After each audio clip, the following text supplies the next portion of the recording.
என்னைக்கான video India vs Pakistan சம்பவம் செஞ்சுட்டாங்க நம்ம இந்தியன் பாய்ஸ். அடிப்பொலி கைஸ். பேட்டிங் வந்து பாகிஸ்தானோட சேமைப்பு 6 பாலுக்கு 6 சிக்ஸ் அடிப்பாருன்னு பார்த்தா ஹேட்ரிக் பாண்டியா பால் முதல்ல காலி ஆயிட்டாரு.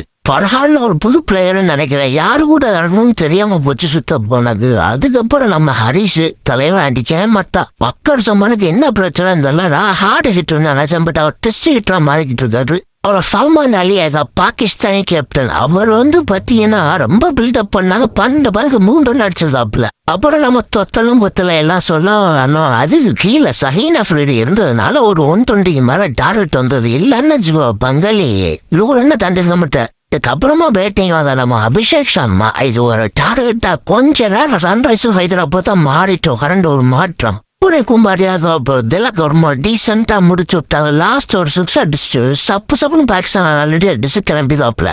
ஒரு சரிக்கிசமும் வர போட்டிலாங்கிட்டு இவங்க டம்மி ஆகி ரொம்ப வருஷம் ஆகுது. லட்சணக்கிழமை பேட்டிங்கை வச்சுட்டு தான் ரிஸ்வானையும் பாபுரையும் வீட்டுக்கு அனுப்புனாங்க நினைக்கிறேன். இந்த வீடியோ அவ்வளவுதான். மொத்தத்துல நம்ம டீம் இந்தியா ஒரு தரமான சம்பவத்தை செஞ்சு விட்டாங்க. இந்த வீடியோ அவ்வளவுதான். நம்ம வீடியோ நிறைய பேர் பாக்குறீங்க. பட் யாருமே சப்ஸ்கிரைப் பண்ண மாட்டிருக்கீங்க. ஆல்ரெடி நம்ம சேனல் ஒன்று பேன் பண்ணிட்டாங்க. ப்ளீஸ் கைஸ் இந்த சேனலும் சப்ஸ்கிரைப் பண்ணி சப்போர்ட் பண்ணீங்கன்னா எனக்கு அடுத்த வீடியோ போடுறதுக்கு யூஸ்ஃபுல்லா இருக்கும்.